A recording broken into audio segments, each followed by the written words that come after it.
Hola y bienvenidos de nuevo a Mundo Naval. Alerta roja en la región del Ártico. Señoras y señores, el día 12 de enero del año 2026, la agencia de noticias AP News acaba de transmitir una información impactante, capaz de sacudir la estructura de seguridad de todo el bloque de la NATO. El Servicio de Inteligencia de Defensa de Dinamarca, conocido por sus siglas en inglés DNDIS, acaba de publicar oficialmente su informe anual de evaluación de riesgos, en el cual, por primera vez, emite advertencias graves, sin precedentes, sobre un cambio en el compromiso de defensa de Estados Unidos hacia Greenland y la región del Ártico. Este informe se lanza justo en medio de una escalada de tensión geopolítica en la zona polar, alcanzando los niveles más altos desde el final de la Guerra Fría. Según fuentes de AP News y Defense News, el presidente de Estados Unidos, Donald Trump, acaba de reafirmar su interés especial en el control de Greenland por razones de seguridad nacional, con el objetivo de contrarrestar el fuerte ascenso de Rusia y China en esta región. Sin embargo, lo que más preocupa a los observadores militares es la reacción de Dinamarca. La primera ministra danesa, Mette Frederiksen, ha tenido que alzar la voz para advertir que cualquier acción militar unilateral dirigida hacia Greenland podría conducir al colapso de la alianza militar del Atlántico Norte. El general Alexus Grinkewich, comandante de las fuerzas de la NATO en Europa, también acaba de confirmar que los rompehielos y buques de investigación de China están operando cada vez con mayor frecuencia en el Ártico con fines militares claros, en coordinación con la Northern Fleet de Rusia. ¿Se convertirá el Ártico en el próximo campo de batalla de las grandes potencias? ¿Cuál será el destino de Greenland ante la presión de Washington, Moscú y Beijing? Acompáñenos a analizar esto en profundidad ahora mismo. Para comprender la magnitud de la alerta emitida por el Servicio de Inteligencia de Defensa de Dinamarca, debemos analizar la realidad técnica sobre el terreno, o mejor dicho, sobre el hielo. El Ártico ya no es simplemente una zona de investigación climática, sino el teatro de operaciones de una nueva guerra fría naval, donde el equilibrio de poder se inclina peligrosamente hacia un solo lado. Comencemos analizando la capacidad de Rusia, el actor dominante en esta región.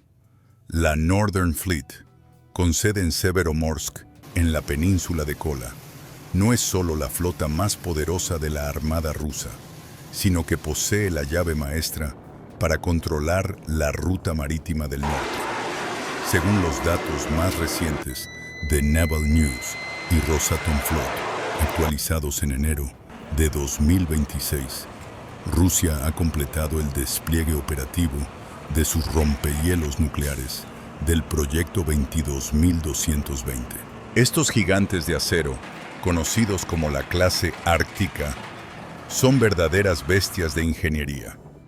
Con un desplazamiento de 33.000 toneladas y una eslora de 173 metros, barcos como el Ártica, el Sibir y el Ural son los rompehielos más grandes y potentes jamás construidos. Están equipados con 2 reactores nucleares RITE-M200, que generan 175 megavatios de potencia térmica, lo que les permite romper capas de hielo de hasta 3 metros de espesor a una velocidad constante. Lo más alarmante para la NATO es que estos buques no solo escoltan barcos comerciales, tienen la capacidad de abrir paso a buques de guerra y submarinos estratégicos a través de la capa de hielo polar, garantizando a Rusia una movilidad todo el año que ninguna otra nación posee. Además de su flota de superficie, la Northern Fleet ha reforzado su bastión submarino con la entrada en servicio de los nuevos submarinos de la clase Yasen M. Estos submarinos de ataque de propulsión nuclear son extremadamente silenciosos y están armados con misiles de crucero hipersónicos Zircon, capaces de alcanzar velocidades superiores a Mach 9. El informe de la inteligencia danesa subraya que la base aérea de Nagurskoye, situada en el archipiélago de tierra de Francisco José, se ha convertido en una base operativa avanzada capaz de alojar cazas interceptores y bombarderos estratégicos, extendiendo el paraguas de negación de área de Rusia hasta el borde mismo del espacio aéreo de Greenland.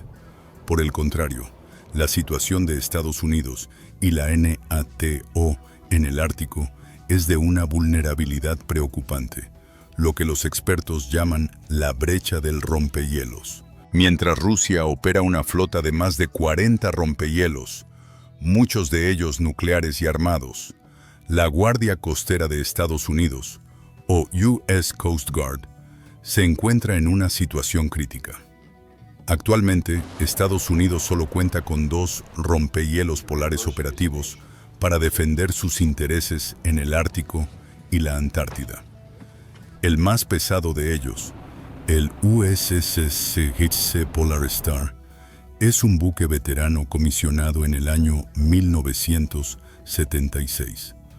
Con más de 50 años de servicio, el Polar Star sufre frecuentes averías mecánicas y carece de la tecnología moderna necesaria para la guerra electrónica o la vigilancia de alta tecnología. Aunque desplaza 13.000 toneladas y puede romper hielo de hasta 6 metros mediante la técnica de embestida, su edad lo convierte en un activo frágil en un conflicto prolongado. El programa para reemplazar estos buques, conocido como Polar Security Cutter, ha sufrido retrasos crónicos. Según los últimos informes del Congreso de Estados Unidos y Defense News de enero de 2026, el primer rompehielos de esta nueva clase no entrará en servicio hasta el año 2030, dejando a Washington con una ventana de vulnerabilidad de 4 años frente a la moderna flota rusa. Esta debilidad estructural es la razón principal por la que el Pentágono está reevaluando su postura defensiva y mirando hacia Greenland como un portaaviones insumergible esencial para cerrar la brecha en el Atlántico Norte. En este tablero de ajedrez también ha entrado un tercer jugador, China. Aunque Beijing se autodenomina un estado casi ártico, su presencia es muy real y tangible. El rompehielos de investigación Xuelong-2 es la punta de lanza de la ambición polar china. A diferencia de los modelos antiguos comprados a Ucrania, el Xuelong-2 es el primer rompehielos construido íntegramente en China, equipado con tecnología de propulsión azimutal que le permite girar 360 grados y romper hielo en reversa. Los informes de AP News indican que el Xuelong-2 ha estado realizando expediciones científicas que coinciden sospechosamente con las rutas de los cables submarinos de fibra óptica de la NATO en el Mar de Noruega. La capacidad de China para operar en estas aguas, a menudo en coordinación con la Armada rusa, añade una capa de complejidad que las defensas de Dinamarca y Estados Unidos no habían previsto hace una década.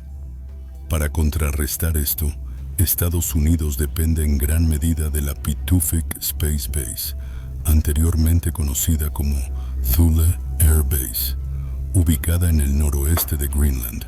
Esta instalación es el puesto militar más septentrional de Estados Unidos y alberga el sistema de radar de alerta temprana de misiles balísticos más avanzado del mundo.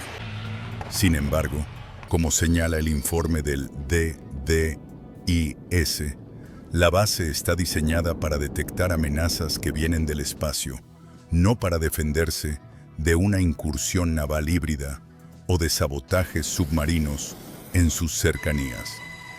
La falta de un puerto de aguas profundas en Greenland, capaz de reabastecer a los destructores de la clase Arleigh Burke de la US Navy, limita severamente la capacidad de respuesta rápida de Estados Unidos en la región. La disparidad es clara.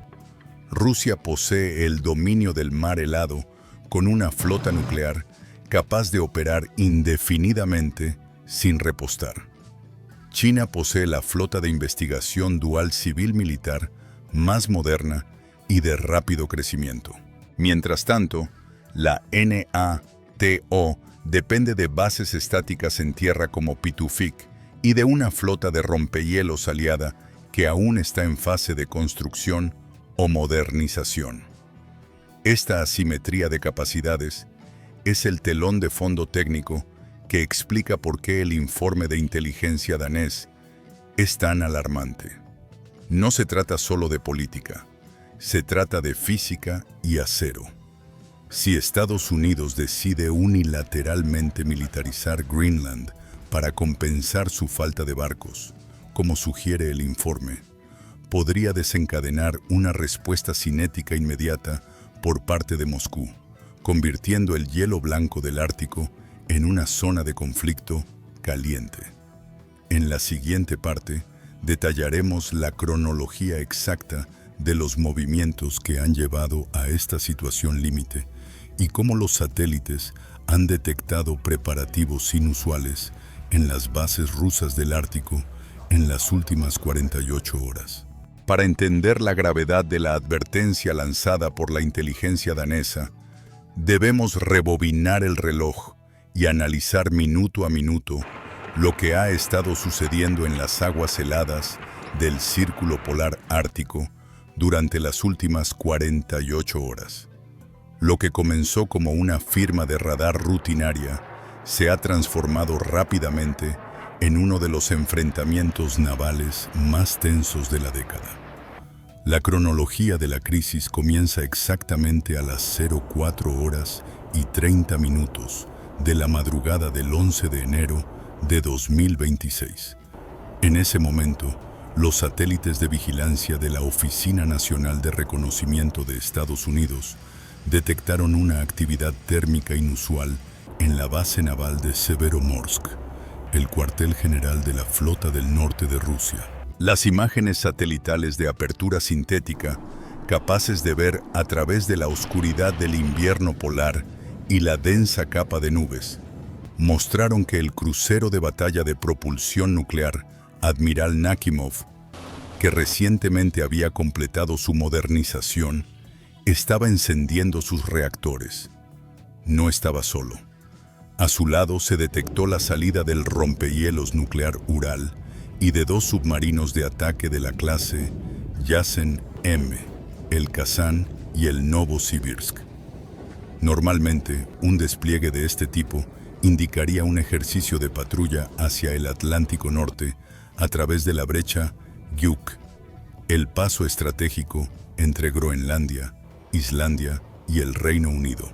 Sin embargo, a las 10 horas y 15 minutos de la mañana, la flotilla rusa realizó una maniobra que desconcertó a los analistas de la NATO en el Centro de Operaciones Aéreas Combinadas de Wedem, Alemania. En lugar de dirigirse al sur hacia el Mar de Noruega, la formación rusa viró bruscamente hacia el noroeste, adentrándose directamente en la capa de hielo profundo del Océano Ártico, en un rumbo de interceptación calculado hacia la zona económica exclusiva de Groenlandia. La situación escaló drásticamente a las 14 horas del mismo día. Un avión de patrulla marítima P-8, a Poseidón de la Real Fuerza Aérea Noruega, que rastreaba la formación mediante sonoboyas, informó de una nueva señal de contacto. En las coordenadas 82 grados norte, justo en el borde de la plataforma continental, la flotilla rusa se reunió con el buque de investigación chino Xuelong-2.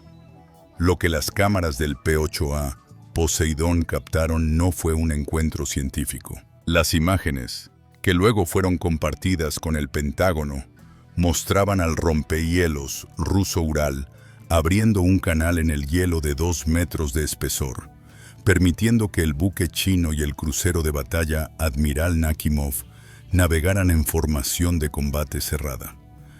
Esta es la primera prueba visual confirmada de una operación conjunta de rompehielos y escolta entre Rusia y China en aguas tan septentrionales.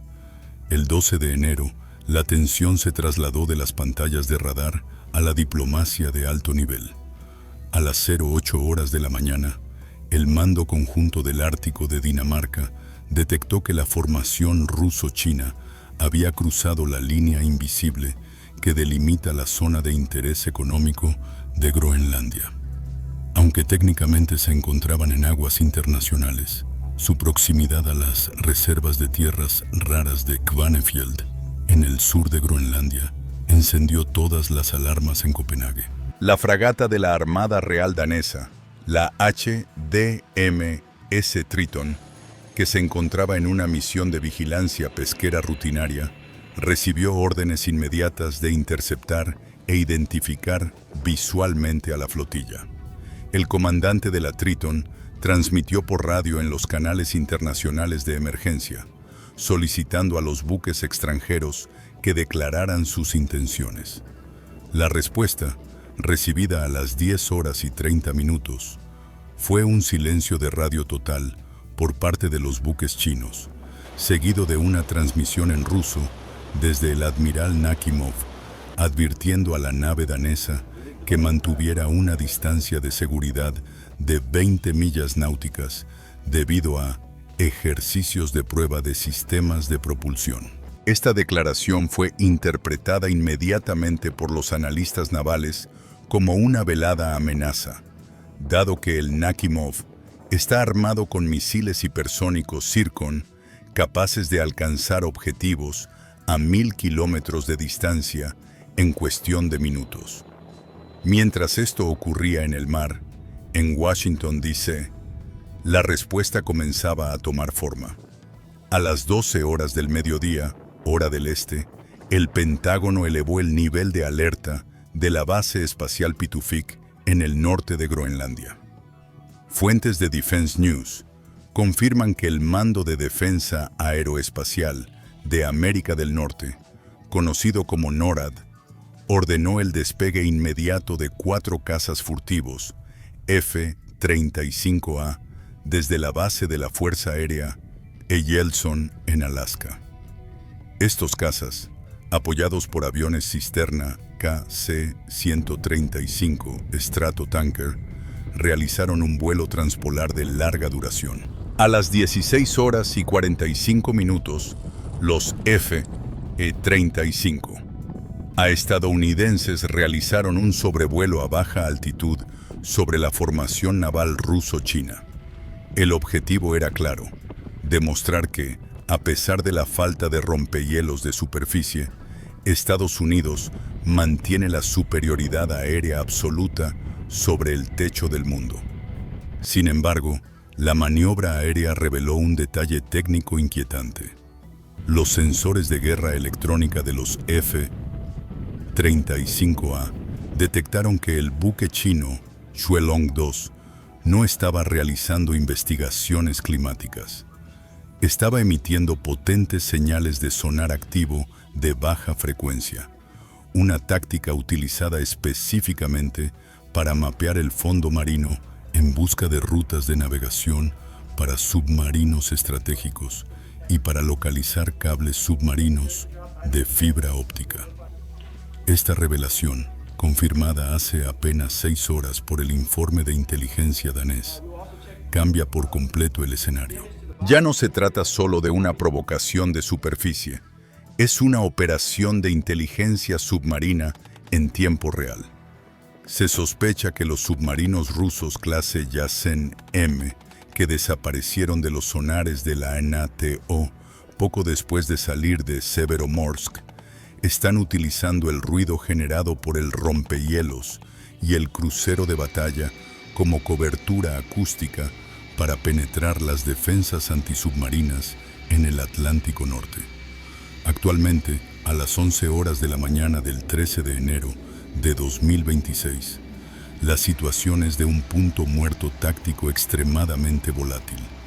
La flotilla ruso-china ha detenido sus motores a unas 100 millas náuticas de la costa noreste de Groenlandia, en una zona de aguas internacionales.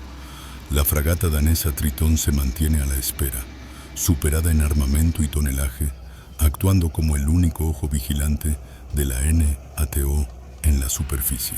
Mientras tanto, se informa que el destructor estadounidense USS Michael Murphy, un barco de la clase Arleigh Burke, ha sido desviado de sus operaciones en el Mar del Norte y navega a toda máquina hacia la zona.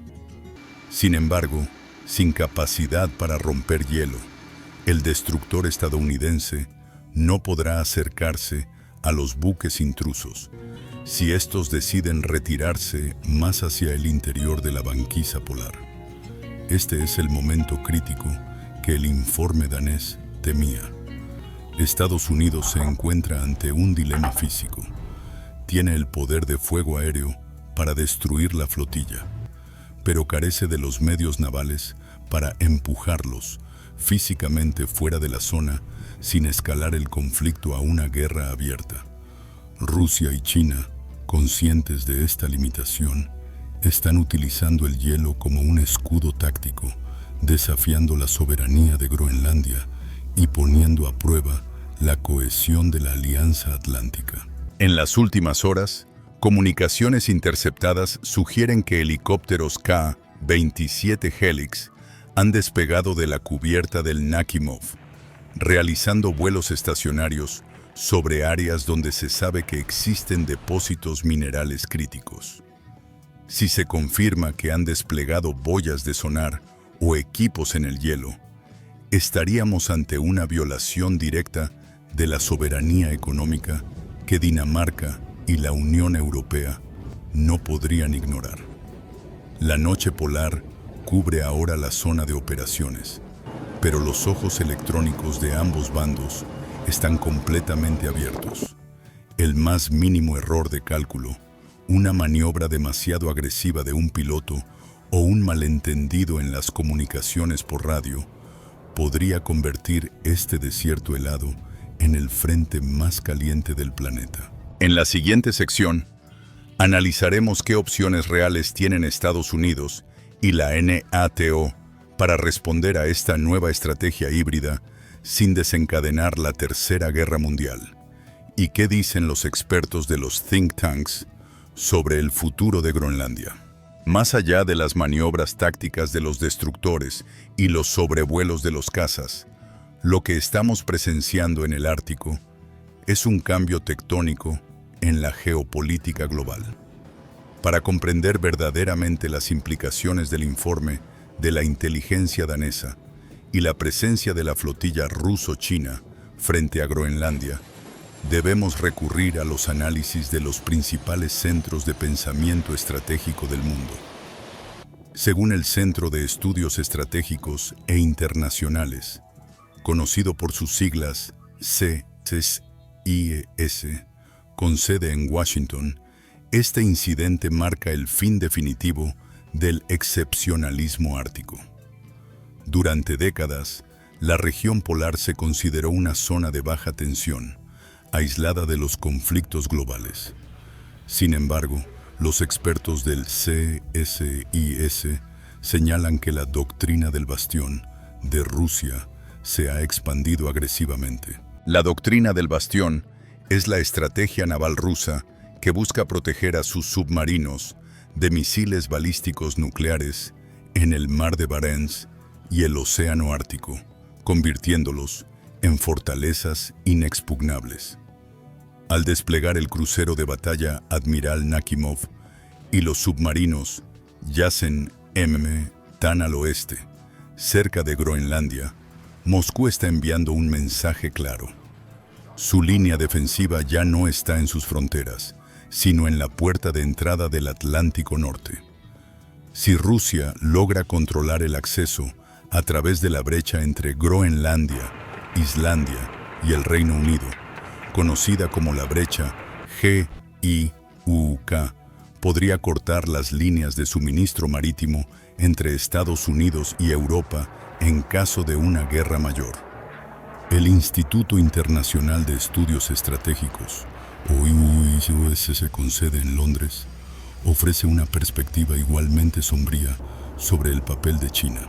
En su último informe sobre la ruta de la seda polar, los analistas del IMUSS advierten que la presencia del rompehielos Yuelong 2 no es casualidad. China, al carecer de una costa ártica propia, está utilizando una estrategia de inserción dual. Utilizan la investigación científica como pretexto para normalizar su presencia militar en la región. Lo que preocupa a los estrategas de la NATO, según el IISS, es la integración de datos. Los datos batimétricos y térmicos que el barco chino está recopilando ahora mismo sobre la salinidad y la temperatura del agua son esenciales para la guerra antisubmarina. El sonido viaja de manera diferente en aguas frías, y quien posea los mapas acústicos más precisos tendrá la ventaja decisiva en un duelo de submarinos. China está, en efecto, cartografiando el campo de batalla futuro para la Armada rusa. Volviendo al informe del Servicio de Inteligencia de Defensa de Dinamarca, el punto más crítico es la vulnerabilidad política de Groenlandia. El informe destaca una fricción creciente dentro de la Alianza Occidental. Estados Unidos, bajo la administración actual, ve a Groenlandia puramente como un activo inmobiliario militar esencial, un portaaviones insumergible necesario para alojar misiles hipersónicos y radares avanzados. Sin embargo, Dinamarca y el gobierno local de Groenlandia se encuentran en una posición delicada.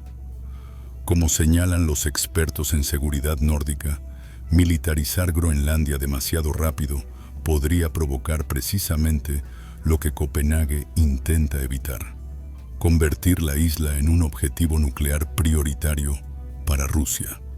Esta divergencia de intereses entre Washington y Copenhague es la grieta que Vladimir Putin y Xi Jinping están intentando explotar. Al operar justo en el límite de las aguas internacionales, están desafiando a la NATO a disparar el primer tiro, sabiendo que la alianza no tiene un consenso claro sobre cómo responder a las tácticas de zona gris en el Ártico. Otro factor crucial que a menudo se pasa por alto es la guerra de los recursos. El Servicio Geológico de Estados Unidos estima que el Ártico contiene el 13% del petróleo no descubierto y el 30% del gas natural del mundo. Pero más importante aún son las tierras raras. El depósito de Kvanefjeld en el sur de Groenlandia contiene una de las mayores concentraciones de neodimio y disprosio del planeta, minerales críticos para la fabricación de imanes permanentes, utilizados en los motores de los cazas F-35 y en los vehículos eléctricos. Actualmente, China controla más del 80% de la cadena de suministro global de tierras raras. Si Occidente pierde el acceso a los recursos de Groenlandia, o si China logra asegurar derechos de minería a través de presiones económicas y presencia naval, la seguridad industrial de la NATO se vería gravemente comprometida. El despliegue de la flota estadounidense no es solo para proteger el hielo, es para proteger los materiales que construyen el futuro de la tecnología militar. Finalmente, debemos analizar la brecha del rompehielos desde una perspectiva operativa. Los expertos navales coinciden en que la dependencia de Estados Unidos del poder aéreo es una solución temporal y defectuosa. Un caza F-35 puede patrullar la zona durante unas pocas horas, pero un rompehielos nuclear ruso puede permanecer allí durante meses. La presencia física es la única forma real de soberanía en el mar. Como conclusión de este análisis, la situación actual nos muestra que el Ártico ha dejado de ser una barrera natural para convertirse en un flanco expuesto. La NATO ha despertado tarde a esta realidad. Mientras Estados Unidos lucha por construir su primer rompehielos pesado en décadas, Rusia ya está diseñando su próxima generación de buques de combate para el hielo. La ventaja temporal está firmemente en manos de Moscú y Pekín, y revertir esta tendencia requerirá no solo inversión militar, sino una voluntad política de hierro que, hasta ahora, Occidente ha dudado en mostrar. En la siguiente y última parte, concluiremos nuestro informe especial y reflexionaremos sobre lo que esto significa para la paz mundial en los próximos meses. En conclusión, los eventos dramáticos que se han desarrollado durante las últimas 48 horas frente a las costas de Groenlandia no son un incidente aislado, sino el comienzo de una nueva era de confrontación en el techo del mundo. El informe del Servicio de Inteligencia de Defensa de Dinamarca ha actuado como un faro de advertencia, iluminando una realidad que muchos en Occidente preferían ignorar. El Ártico se está militarizando a una velocidad que supera la capacidad de respuesta diplomática de la Organización del Tratado del Atlántico Norte. La llamada brecha del rompehielos ya no es un concepto teórico en un documento del Pentágono. Es una realidad física y tangible que se manifiesta en la presencia impune del crucero de batalla Admiral Nakhimov y del buque Shuelong 2 en aguas que deberían estar bajo la vigilancia estricta de la Alianza Atlántica. Mientras Estados Unidos y sus aliados europeos debaten sobre presupuestos y plazos de construcción para el año 2030, Rusia y China están estableciendo hechos consumados sobre el hielo hoy, en enero de 2026. La pregunta que queda en el aire ya no es si habrá una competencia por los recursos del Ártico, sino cuán lejos están dispuestos a llegar Washington y Moscú para asegurar el control de las rutas comerciales y los depósitos minerales del futuro. Si la disuasión falla y un solo torpedo cruza el agua helada, las consecuencias se sentirán desde Copenhague hasta Nueva York. Nosotros, mundo naval, mantendremos nuestros ojos fijos en los radares y en los movimientos de la Flota del Norte para traerles la verdad operativa antes que nadie. Si valoran este análisis profundo y técnico, lejos del sensacionalismo, les invitamos a suscribirse al canal, activar la campana de notificaciones y compartir este video para que más personas comprendan la gravedad de la situación en el Polo Norte. Gracias por su atención y nos vemos en el próximo informe de situación.